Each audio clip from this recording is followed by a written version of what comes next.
Hər vaxtınız xeyir. Gəlin birlikdə kimyanın o möcüzəli, sehirli dünyasına səyahət edək. Düşünün, içdiyimiz sudan tutmuş, nəfəs aldığımız havaya qədər. Hər şeyin arxasında necə bir hekayənin gizləndiyini kəşf edəcəyik. Hazırsınız? Yəni ciddi deyirəm, bir anlıq dayanın, bir ətrafınıza nəzər salın. Bax o toxunduğunuz hər şeyin, gördüyünüz hər rəngin arxasında inanın ki, heyrətamiz bir hekayə var. Bəlkə də çox sadə bir sual kimi görünür, amma cavabı sözün əsl mənasında bütün kainatın təməlidir. Məsələn, heç fikirləşmisiniz, niyə su mayedir, axır gedir, amma bir daş bərkdir yerində qalır? Gəlin bu sualların cavabını birlikdə axtaraq. Bax, o sualın cavabı dünyanın elə bil ki, sehrli bir təlimat kitabçasında gizlənib və bu kitabçanın adı kimyadır. Yo, heç də qorxulu formulalar, çətin reaksiyalar falan deyil.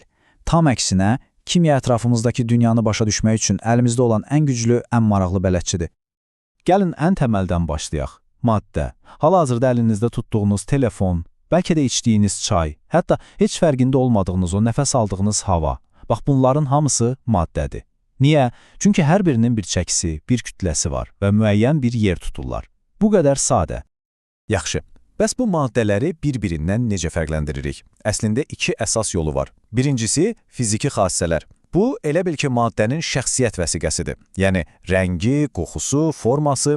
İkincisi isə kimyəvi xassələrdir. Buna da maddənin super gücü deyə bilərik. Başqa bir şeyə çevrilmə qabiliyyəti.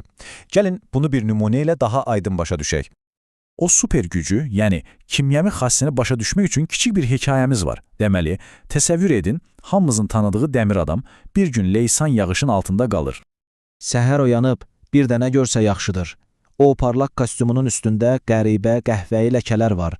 Bir anlıq təşvişə düşür. Yoxsa xəstələnib? Bu ləkələr hardan çıxdı axı?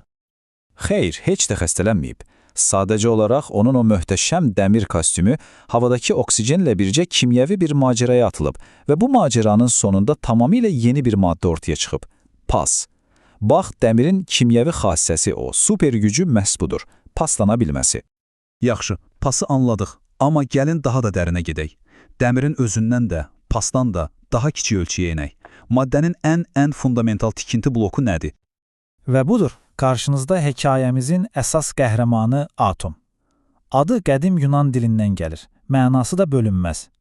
Təsəvvür edin, o qədər kiçikdir ki, milyonlarla atomu bir iynənin ucuna sığışdırmaq olar. Gördüyünüz, toxunduğunuz hər şey, hətta biz özümüz belə bu görünməz hissəciklərdən ibarətik. Bəs bu qədər kiçik bir şey nəyə bənzəyir? Gözünüzün qabağına kiçik, miniatür bir günəş sistemi gətirin. Bax, atom da elə bir şeydir. Tam mərkəzində sıx bir nüvə, onun ətrafında isə dayanmadan fırlanan planetlər kimi hissəciklər var. Gəlin bu kiçik sistemin sakinləri ilə daha yaxından tanış olaq. Mərkəzdəki günəş rolunda müsbət yüklü protonlar var. Məhz onların sayı atomun kim olduğunu müəyyən edir, yəni onun şəxsiyyətini. Onların yanında isə sakit, yüksüz sülhməramlılar, neytronlar var və kənarda orbitlərdə dayanmadan fırlanan enerjili planetlər isə mənfi yüklü elektronlardır. Deməli, atomları bir-birindən fərqləndirən əsas şey protonlarının sayıdır. Elə buna görə də bütün atomlar eyni deyil. Onlar fərqli-fərqli böyük ailələrə aiddirlər və biz bu ailələrə element deyirik. Məsələn, baxın, əgər bir atomun cəmi bircə protonu varsa, o həmişə hidrogendir, ulduzların yanacağı. Əgər 8 protonu varsa, o həmişə oksigendir, bizim həyat mənbəyimiz. Və ya 79 protonu olan qızıl, o qədər xüsusi bir elementdir ki, dəmir adamın əksinə demək olar heç vaxt paslanmır.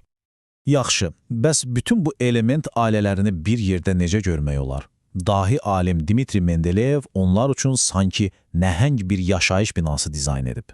Adı da dövrü cədvəldir. Bu cədvəldə hər elementin öz ünvanı, öz mənzili var. Elə bir bütün kimyanın xəritəsidir. Amma hekayə bununla bitmir. Əksinə, daha da maraqlı olur. Bilirsiniz, atomlar təkliyi, yalqızlığı heç sevmirlər. Onlar həmişə komanda qurmağa, bir-biri ilə əl-ələ tutmağa can atırlar. Bax, atomlar bir-birləri ilə bu cür əl-ələ tutanda, yəni kimyəvi rabitələrlə bağlananda ortaya molekul çıxır. Əslində gördüyümüz, toxunduğumuz hər şeyi yaradan da məhz atomlar arasındakı bu möhkəm dostluq əlaqələridir. Bəs ən məşhur molekul hansıdır? Əlbəttə ki, H2O. Bu, bir oksigen atomunun iki hidrogen atomu ilə möhkəm əl-ələ tutması deməkdir. və nəticədə nə yaranır? Həyatın mənbəyi olan su. Yaxşı, bunu da başa düşdük. Atomlar birləşir, molekullar yaranır. Bəs necə olur ki, eyni molekulyar komandalar, məsələn, elə su molekulları, bəzən bərk buz olur, bəzən axan su, bəzən də görünməz buxar. Hər şey onların rəqsindən asılıdır.